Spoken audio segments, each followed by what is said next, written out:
Hey there, folks. Westland from the breakfast menu here. How you doing? We've done it. We've hit the big time. We've hit 200 subscribers and then some. While that's a very small number in the realm of YouTube, I'm grateful for every last stinking one of you who decided watching an overweight Midwestern failure of a musician talk about music gear is something you'd consider watching again. And the comments that you've been leaving has helped me feel motivated to actually continue making these terrible gear reviews. Except for maybe this one that called me Bubbles from Trailer Park Boys. Jury's out on whether or not this was supposed to be a compliment or an insult. Regardless, I'm more of a dog person anyway. Anyway, I'm happy to have the views and the engagement regardless. So sincerely, thank you. And since I've got you here, I suppose it's a good time to delve into what this video is all about. Once more, exercising the terrible gear review mantra. It's not what you use, but how you use it. That's right, today we're doing some more unconventional David Gilmour tone chasing. So let's say that you're looking for the elusive David Gilmour in a box, but after some quick Googling, you found that you cannot, in fact, purchase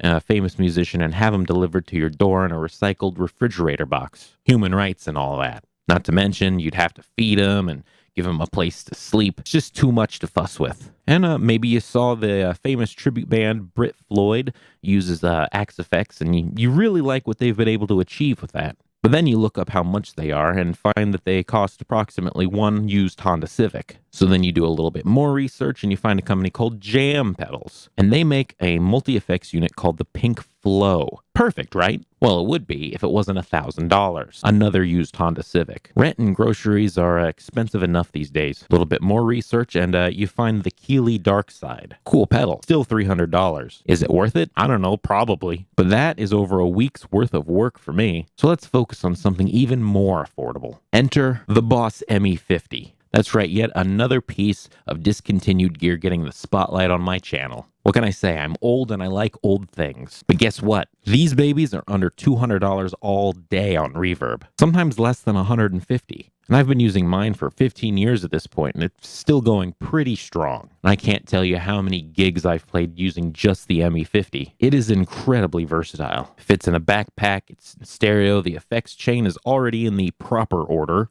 And my favorite thing about it is that each section functions as its own little stomp box. So you can lean down and twist a knob just like you would a standalone guitar pedal, which I used to do with my old band to create some serious chaos in a live setting.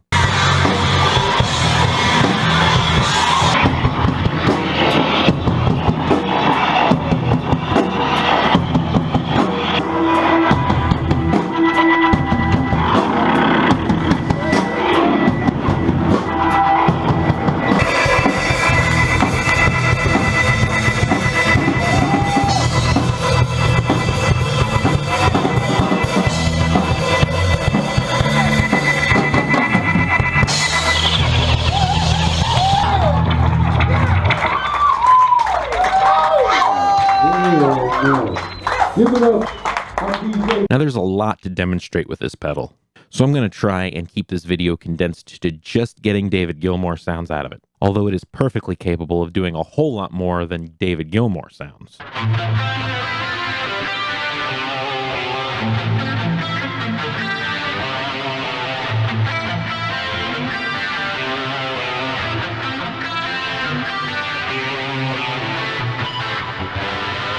Now, because this is a digital multi-effects pedal, the compressor and the noise gate are integrated in a way that makes them really effective. Now, the noise gate will keep the distortion's hiss to a minimum, and I find it works really well right around 1 o'clock. And the compressor will squash your signal without amplifying the effect's noisy artifacts too much, which I find really works well when both knobs are right about noon. And the compressor can also be turned off if you have an external foot switch plugged in.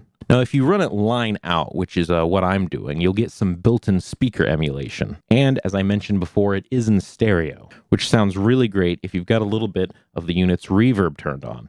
And even better if you're using some stereo modulation. Now, there's also a tone modify setting, which I usually use either on the fat or the presence setting, depending on how I want my sound to taste. Holding down the overdrive and the modulation switches at the same time mutes the signal and turns on the tuner function. And the expression pedal, which I have lovingly put an Aphex Twin sticker on, it's a volume pedal when it's off, which is right after the distortion but before your modulation and delay, so it doesn't affect your distortion's dynamics. Now, if you turn on the expression pedal, you have a choice of wah, resonance, voice, ring modulation, or up one or down one octave, sort of like a whammy pedal. There is a variety of distortions and overdrives to choose from, most of which suck, but some of them are absolutely killer. Like the OD1, the BD2, the Rat, the Muff, really good sounds. It also has a variety of modulation, including phaser, flanger, 3 different types of chorus. You've got vibrato, you've got Univibe. It even has a rotary speaker emulation.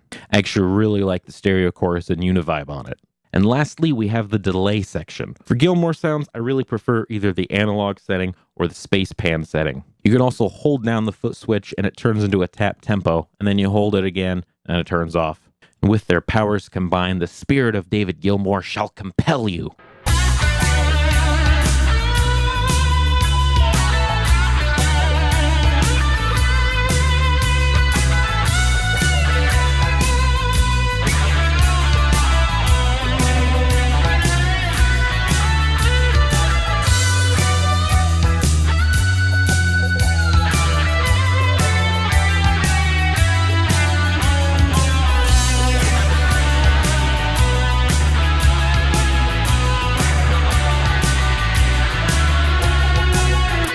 Now, Boss has continued to make multi-effects pedals to this day, but none of them, in my opinion, captured what made the ME-50 so dang good. And seeing as these pedals have gained sort of a cult following, I suspect I'm not alone in that sentiment. Even on my main pedal board, my ME-50 sits at the heart of everything. It's such a vital piece of gear for me that I bought a second one as a backup, just in case anything happened to the first one. Now, it's not the end-all, be-all of guitar effects. You can't stack overdrives or experiment with pedal order, and the presets sort of hiccup when you switch between them. That's okay for me. I only use the presets as bass patches anyway. But if you're a beginner looking to dip your toe into the world of guitar effects, you cannot go wrong with the Boss ME-50. Or if you're a little bit more advanced and you're just looking to simplify your rig a bit, consider scooping one of these up. And if you're an unconventional David Gilmour tone chaser, you're surely going to get a lot of bang for your buck. You can watch and hear me use the crap out of my ME-50 in my live streams. So if you're interested in that, stay tuned and try to catch one of those when they happen. And that should about do it for another terrible gear review. If you liked this video, smash like and subscribe. And if you didn't like this video, smash like and subscribe. Have a good one.